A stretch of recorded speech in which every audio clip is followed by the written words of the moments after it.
Smythe. Great pleasure Yeah. to be joined by Mark Smythe, a Kiwi in LA. How did you get over there to begin with? On a plane. Was it job related? Did you have? Look at that, representing Kiwis in the shot. Excellent. Was it because of a job, or did you want to branch out and do your music overseas? How did you start doing that from New Zealand to the US? Well, Shane, here's the thing. I actually lived in Melbourne for 13 years Oh, before I well, moved here. So I'd like to think I'm a rare breed of Kiwi that actually rather appreciates Australian culture and society and the film industry in particular, because I'm still heavily involved with it, which is why good. we're having this chat. So I studied at afters. Oh, great. Okay. So yeah. So we can claim you as our own, like Russell Crowe and Sam Neill. Sam Neill, yes. Rusty, no. Unless you want me to throw a phone at you. Oh, okay. Um, All right. That was a while ago, bringing up a bit of gossip. First of all, we're talking today because you are the composer of the soundtrack, The Reef Stalked, the instrumental soundtrack. And I like the movie. I've reviewed the movie. I've spoken to Teresa about it. And before that, yes. yeah, I'm not as nice to look at as her, sorry. well, hopefully you enjoyed the interview and you know my style, so I'm a little bit off the cuff. But first, how did you get the gig? Out of control. I like that Kiwi sense of humor. That hasn't gone anywhere. / Australian. Tell me about the gig. How did Andrew handpick you? Had you known Andrew? How did you end up getting the gig for The Reef Stalked? Andrew did not handpick me. Okay.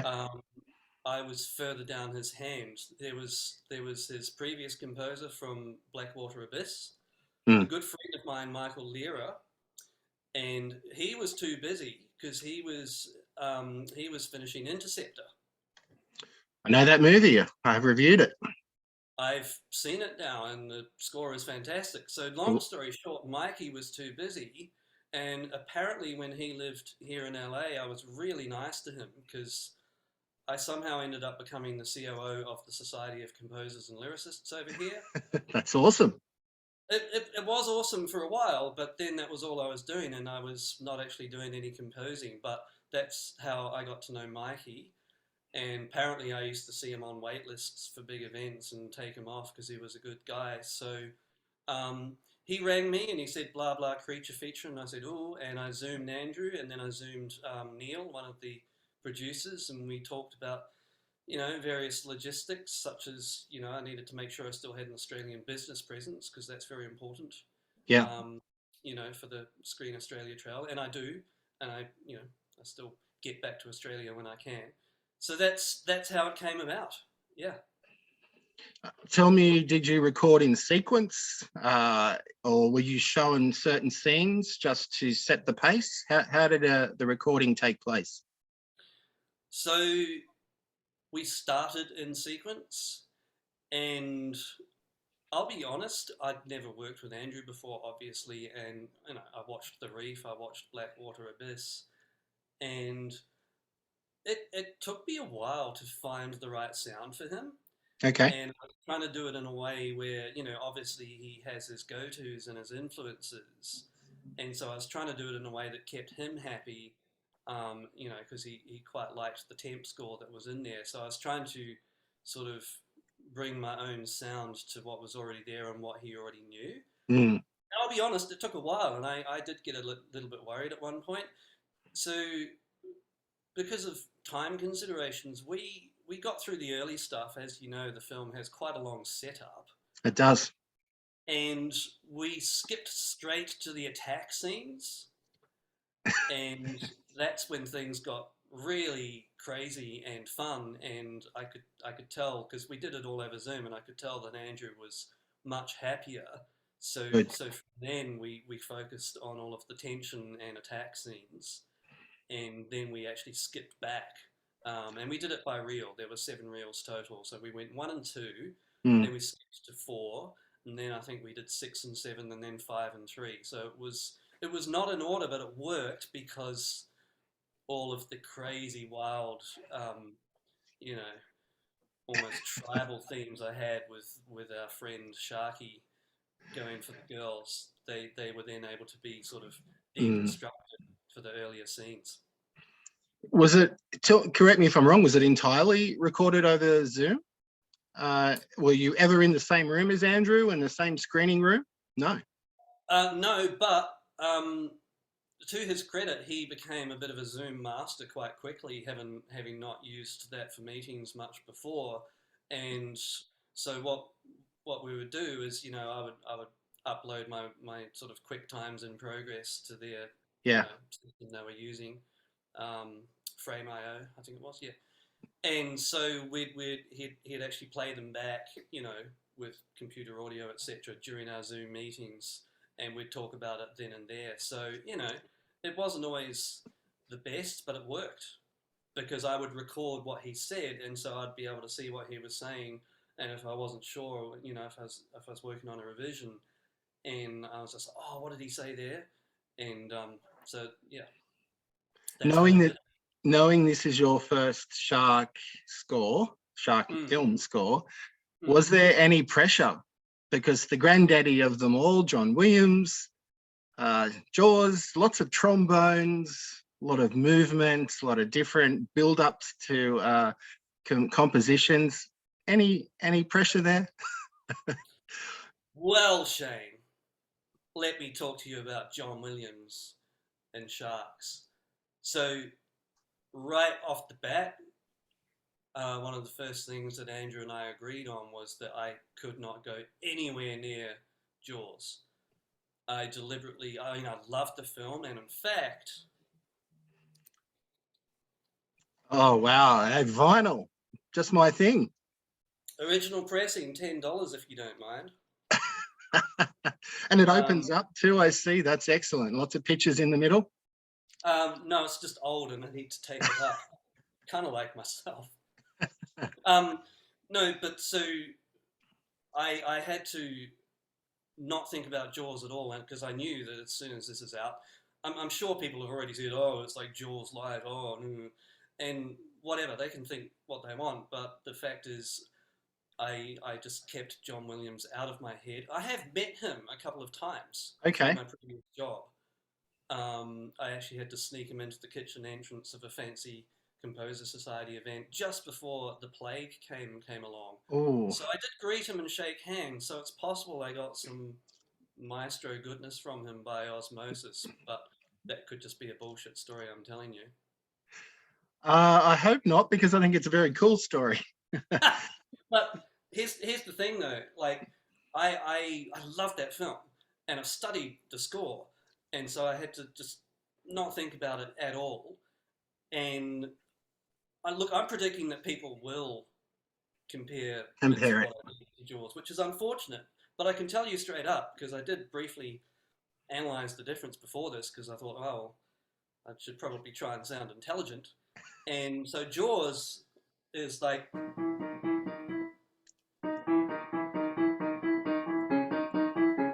Right? Yep, got it. So that's a B flat. Now my Sharky attack theme, which Andrew called tribal drums. See, John, he's in 4/4. I'm in 7/8, and I'm in D minor, and mine's like.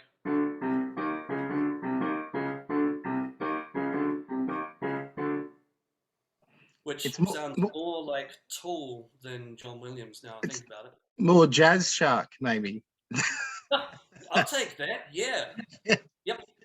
Yes. And I mean, was there any references at all? Did you sneak in a couple of notes? I don't know. You purposely did not. Okay. Not intentionally. I mean, my little riff there has chromaticism, semitones. Yeah. But you know, and I had some dissonant strings, sort of Stravinsky-like. And look, you know, I may have accidentally ended up down a little bit similar, but I never intended to, because I knew that people would go there, and that's their prerogative. I'm ready for the attacks, just like the girls were. Do you have a band? I mean, there was different instruments throughout, or was it a one-man person score and then you just used electrical devices to make it sound like there was other instruments? There's so much you can do now, and you're talking to someone who loves music but can't play music.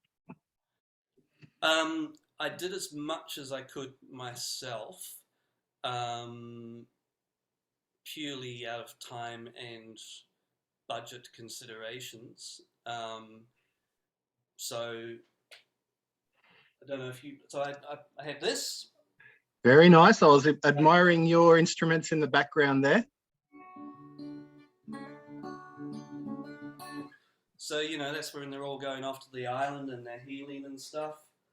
And I had got my ukulele in the background there. I was going to say, I thought I heard a mandolin in the score somewhere, but it must have been a ukulele.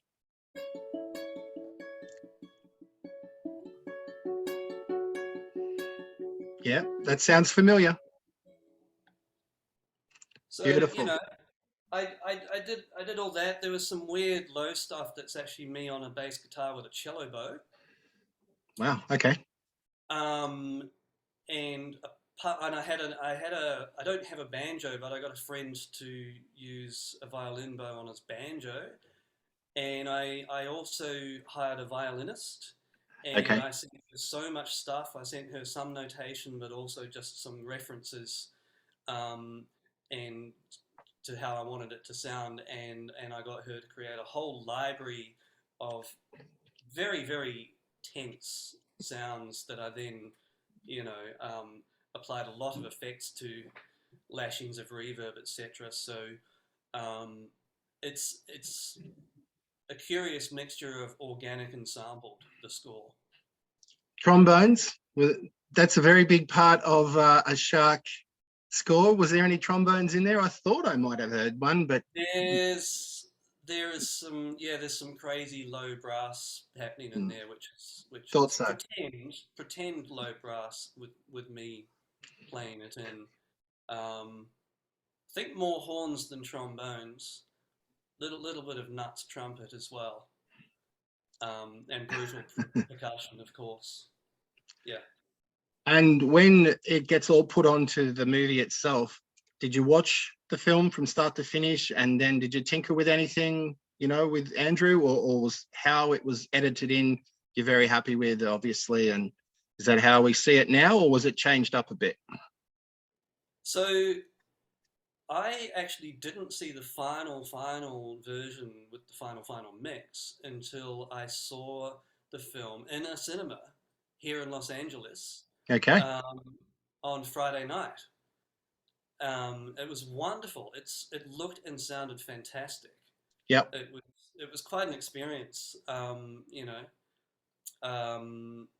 Went with a few friends, and some of them got very scared. But to answer your question, there were a couple of moments at the very start and at the very end where I thought, oh, don't remember quite arranging it that way, but it still worked. And that's that was Andrew's prerogative, Sure. and I actually need to get in touch with him. I know he's doing a lot of interviews, but we need to have a Zoom beer to celebrate his achievement, I think. Yeah, that sounds good. I think you should, because it's playing in Australia at the moment. It's on Shutter, I believe, in the UK and the US. Yeah. So I'm going to go again. It's screening for 1 week at Lamley Glendale here, which is thankfully not that far away from me. great. LA is vast, and of course I'll be very safe, Shane. That's good. Oh, you've got your shark mask, I see. Very nice. So yeah, I'm prepared. What was, winding back the clock, what was the very first instrument you could play as a kid, and why? Yeah. Piano. Okay. And why did you play that instrument, piano? Were you forced into it? Were you a kid who loved music? Well, that happens to some kids, so I'm not sure. Were you forced into it? Did you just love music? I feel so sorry for children who have it, music forced on them. The opposite for me. I had the great fortune of a mother who teaches piano. Oh, lovely. Okay. So from the age of 8, I was on the piano. I guess I was okay. Um, so yeah, that's Well, when I say forced, I mean some kids are forced to play football or they're forced to, play a violin, and usually they want to do vice versa. So, that kind of thing. That's why I asked. I love both. In fact, I love Aussie rules footy.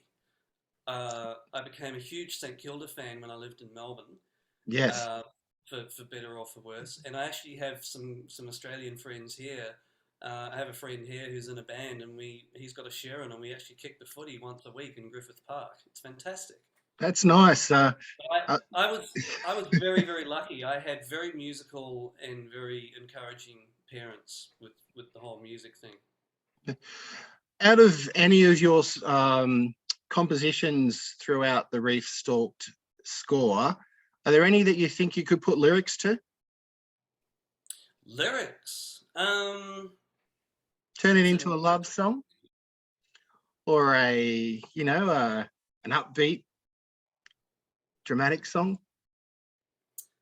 Probably not, to be honest. Because of course the interesting thing with the Reef Stalked is that there's the whole side story, and so there's far more subtlety and Mm, psychology and emotion in the film than I think a lot of people might expect. I know that my friends who I watched it in the cinema with were surprised in a good way at the emotional depth. So um, I'm going to say no because my job was to support sure. Emma, Teresa, and Saskia and Anne and Kate with those moments with Yeah. music. So I think adding lyrics to any of those would be probably be emotion overkill. Just another one of my wild questions. That's all. I like All right. Oh, pulling things out of the air. yeah. There's not going to be a Reef Stalked hit single. More's the pity. Why is a good score important in any movie? Now, I know why, because being a movie analyst, film journalist, music is major. Even in bad movies, music can make a film or a scene. To you, why is it important music has a big sense of being in a film? It's well, if it's not there, then you're losing a whole layer of emotional and psychological support. And it's one of those things where you don't. I think a lot of people often don't realize music is there, but if you played a film without it, that know something was missing, you know. And with this film, the key was tension, Mm, and that's something that Andrew really honed in on, and is very very good at creating with all of the different elements. yeah. And he definitely he's actually very very funny. And he would say to me, "Did I mention tension enough times?" And I would laugh, but I knew what he He meant. was serious. Mm, And I tell you, it's so easy to do a score badly. And honestly, my first passes at some of the first scenes, yeah, as he rightly said, there was too much music. So, okay. um, but it was great. It was a wonderful challenge to have to sort of, because when you start working with a director you haven't worked with before, it's a friendship and a relationship that Sure. has to be cultivated as well as getting the creative things right. And he is seriously so funny. He's so funny that I had to say to him in our Zoom meetings, I was like, I'm going to stop recording now because if I come and watch this later, it's just going to be you and me laughing our heads off. What a great problem to have, eh? Oh, it's great. It's great you got that connection with a director and it's worked. Obviously, the chemistry's there. The chemistry with the girls on screen works, and the music, Yeah. if the composer and the director works as well. And I hope people do see the movie. It's getting great reviews, which is terrific.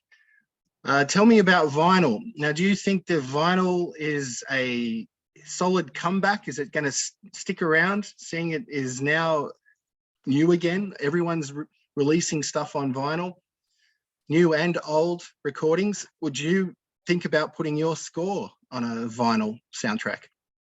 If there was an opportunity to release a score on vinyl, I would absolutely do it. Um, I don't know if it would be economically viable, Mm, um, but who knows? There's always a chance that a film you work on may take off. And here in America, people are just rabid fans of thriller and horror films. I think this is more thriller than horror. yeah, Um, it is. and so, hand in hand with the horror mania over here, or the thriller mania, people get very, very interested in the music that goes with it. So I would love to release something on vinyl one day. I built up my collection over here, but I tell you what I did listen to when I first started. It's a different kind of creature of the deep. Ah, The Boat, Das Boot, Wolfgang Petersen's movie. That is a classic. I really like that film. Yeah. And the 4 hour version, especially. I watched that once.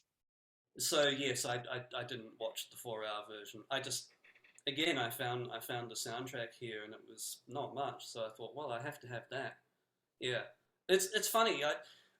Um I just love the packaging of vinyl. Yeah, I'm a bit It's like that. I sort of had to stop myself from buying records at one point because I was spending too much money. Um, Mm. but I genuinely appreciate the artistry of the album covers and Yeah, same. the history of a lot of the bands. It's funny. I've been buying a lot of records that I used to have on cassette as a kid. Um, I do wonder if some people buy vinyl because they want to look cool. Mm. Well, That, the covers look cool. That is one thing most of the time. do. Great cover art, which you don't Yeah, get on well, you can get it on some CDs because they have booklets and things, but it's different, very different. yeah. Now, taking it to the other end, Mark, what do you think of the future? It's all about digital music now. People can just put what they want on YouTube. They can release something that is digital only. What do you think that is helping musicians and singers and artists? What's your opinion on the current musical situation? Do you get as many opportunities, or is it harder to find work? Oh goodness me, we could have a very long chat about that. Um, I mean, obviously, digital streaming of music's here to stay, and it will never go away. Um, I do think that true appreciators of music in any form will actually buy an album on iTunes occasionally, and they may even seek it out on vinyl too. Yeah, I think most people like the accessibility of being able to find any piece of music that pops into their head, you know, either on Spotify or YouTube or wherever it is they usually go. Um, I, I know for a fact that many performance rights organisations and my former employers, the Society of Composers and Lyricists, always advocating for better rates for composers that's great to hear. Good. streaming. That's really So, good. it's like I said, it's never going to go away. I think there's so much content out there that you sort of, you have to work very hard to get noticed if you want to be noticed. For me personally, I just love the fact that, you know, soundtracks for films I've scored are out there, and it's not it's not something I'm trying to really profit from. That's hard to do unless you have millions and millions of streams. Sure. But for me, it's like a sort of audio stamp of my work. It's a calling card, and the soundtrack for this, it's not actually that long No, um, in terms of how much score is in the film. It's just I wanted something out there that was sort of a nice balance of the tension and the attack, but also the the emotional journey that the girls are going through. Otherwise, there would have been a lot of bits of music on the soundtrack that may not have stood up, you know, out of context of the film. Does that make sense? Yeah, it does, because you can listen to it without knowing the film that well, or having only seen the film once, maybe, and it gives Yeah, you a false sense of security. Because if yeah. your tunes at the start, and then obviously, as I was saying, that's what I was asking about recording in sequence. What I meant by that. So no, I understand what you're saying. But the track list is definitely in sequence, and Yes. I really thought Yeah. carefully about Okay. the track list and the different styles in there. I wanted to avoid sort of repeating things too much. But I've already had some good feedback about it, and I'm glad. I didn't go with a large number of people to the screening the other night, but they were all genuinely very impressed. And they weren't just saying that to try and make me feel good. Just out of interest, was it Afterwards, no, that of course not. But out of interest, was it a public screening? Were there many people yeah, there? it wasn't a special event. It's just I knew it was screening there, Oh, and fantastic. I contacted a few close friends to see if they're interested, and I'm actually going to go again to the final public screening on Thursday afternoon with an even larger group of friends. So Great. that's going to be really nice. Yeah. Now, is that shirt you're wearing, is that a official merchandise, or is it just another separate shark shirt? It's I'm just trying to be on theme, to be honest. I found this at a thrift shop up the road, and I like blue, so yeah. Very nice. Now, shark movies are essentially creature features, and they never Hmm. get old. I mean, shark movies, they're a genre in its own, and obviously they're globally massive. Everyone likes shark movies. They're just popular. Yeah. Has there ever been a killer Kiwi movie? I don't think so. Creature feature featuring Kiwis. I don't think You so. took, you took the insane thought right out of my head. I was about to, um, I don't think this. I don't. Come on, who would ever be frightened of this? I think Um, you never know. there was a film in the mid 2000s that came out of New Zealand called Black Sheep. Did you ever see that? I unfortunately, and sorry to the producers and the director, but unfortunately, I have seen it. Yes, It. not a fan. I watched it as a comedy and I enjoyed it. Okay, Um, okay. but it's funny. This is my second creature feature because a few Boar. years ago I did Boar. So maybe there needs to be boar versus shark. Well, if we were talking about Boar, I would say, did you try and steer away from the Razorback soundtrack and so forth? But we're not talking about Boar. We're not, You've done and I'm not Ivor Davies, just like I'm not John Williams. very good answer. Outside of shark movies and maybe John Williams as a composer, who do you look up to when it comes to musicians and artists? Can you name two or three for me? There's probably hundreds, but can you name some influences maybe, Oh please? yeah. So for film scores, John Williams is the obvious one, and I've had the great pleasure of seeing him conduct his music at the Hollywood Bowl no less than 6 times. Oh, that's Um, magnificent.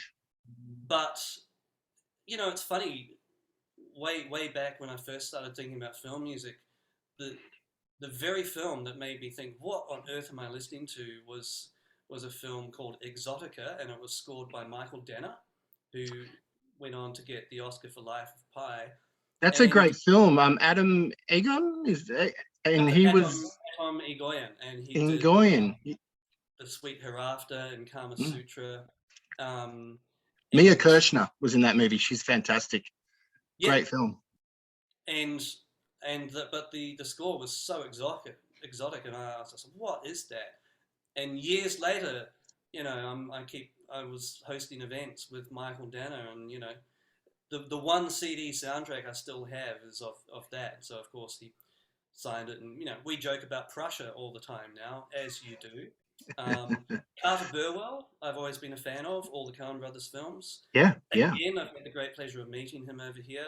Okay. Um, Thomas Newman, I love for the quieter things.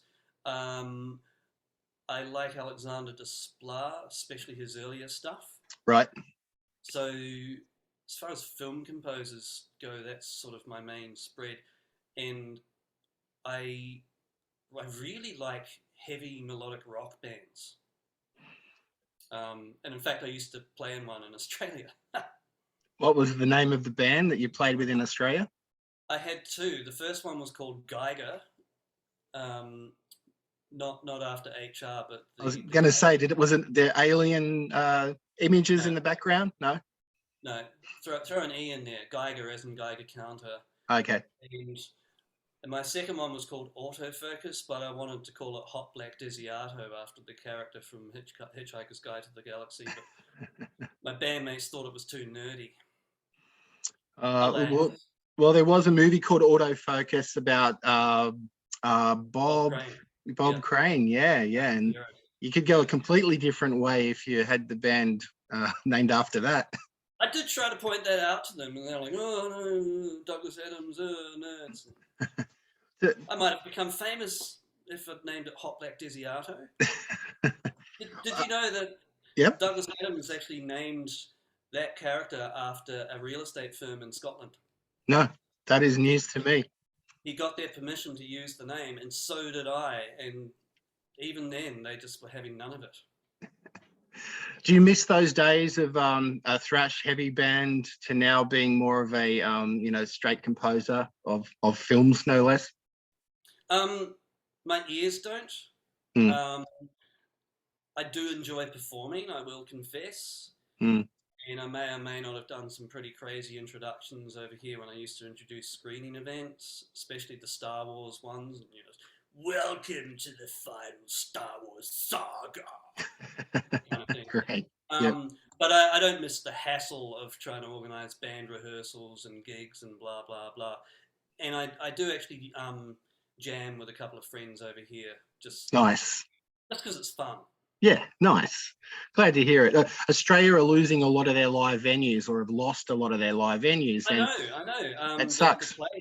plague, has closed down many That's great true. places. Even before the plague, and it's another podcast entirely, a lot of live music was suffering because pokies and for the Americans that might be listening, slot machines have taken over pubs and clubs. However, I won't talk too much about that.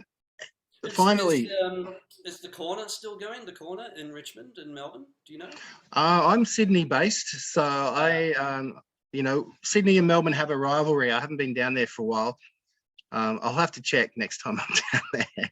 what I'm trying to remember what the big venue in Sydney was that closed down, and it was quite sad. I think it might have been in Newtown. There Um, was the Annandale, there's the Metro, the there's Annandale. Enmore Theatre. There's a few that are sort of popped back up again, but yeah, it's not quite the same. But there are more people playing live gigs these days. There are more opportunities to see live gigs, so I always welcome that.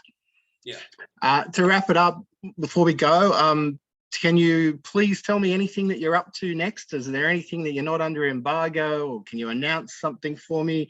What's your next movie or project? My next move is to go for a sunset walk in the delightful neighbourhood of Los Feliz. Um, Enjoy that. I know I do have a film in the pipeline. I don't think I can say what it is yet. I can say that Chris Sun, who I've worked with on 4 films now, will be directing it. Okay.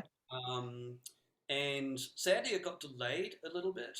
I thought I'd be working on that sooner rather than later, but I think that's happening early next year now. So right now, I'm actually writing a classical trio piece for a harp trio in New Zealand. Sure. Um, Okay. there's there's a harpist in New Zealand called Helen Webby. She's the principal harpist for the Christchurch Symphony Orchestra, who I've worked with. Yeah. And she's got a new trio, and they're doing a South Island tour in October. And so I'm actually working on a piece for them. I'm also working on a boosted campaign to fund the commission part of it, as you do. Okay. Well, that's very good-hearted of you, and you're obviously passionate about the project. Yeah, I mean, Helen is arguably one of the best harpists in New Zealand, and she's commissioned works for me before. She did an album of New Zealand composers. there's this crazy piece I did with delay pedal. Radio New Zealand play it all the time. So yeah, so in the immediate future, I'm actually getting back to my contemporary classical side. Yeah, But and hunting down other films like a shark. well, I was going to say Andrew did The Reef, which isn't really connected to this. It's not a sequel, but there was about a decade or so in between. Are you going to be around in another decade, ready to go if Andrew needs you for The Reef, something else? Well, I hope he doesn't take that long between films. That's right. Yeah, good one. If he wanted to work with me again, I'd be absolutely delighted. I'm very mindful of the fact that it's thanks to my friend Mikey being too busy that I didn't actually, if that hadn't happened, I wouldn't have done this. So who knows? Sure. He may prefer to go back to Mikey, and that's his prerogative. Well, congratulations. Congratulations anyhow. Thank you. The final word. Now, why should people go and see The Reef? Now, I love asking talented people like yourself who have worked on a movie about why they should see that particular movie. Tell me why people should choose to watch The Reef theatrically on Shudder or wherever it may be. Because it's a creature feature with heart. There's more to it. It seriously is far more thriller than horror, and it's for the resources that Andrew and the filmmakers and the producers had. I think they've done a wonderful job, and I think people should see it if they want to see a film that's done well, with what it had. I honestly mean that, and I think it will do well here in America, just because there's a huge market for such things. I've already seen very positive reviews online because most people get it. It's not what they expect, and then they go, "Oh, I enjoyed it anyway." Well, I watch a lot of shark movies, and I was quite entertained and captivated by the actors and the music, the locations. So it hit the right notes for me. So I'm really glad to meet you and that you're a part of it. And I hope we get to talk again or meet in person sometime. Brilliant. Thanks, Shane. Kia ora.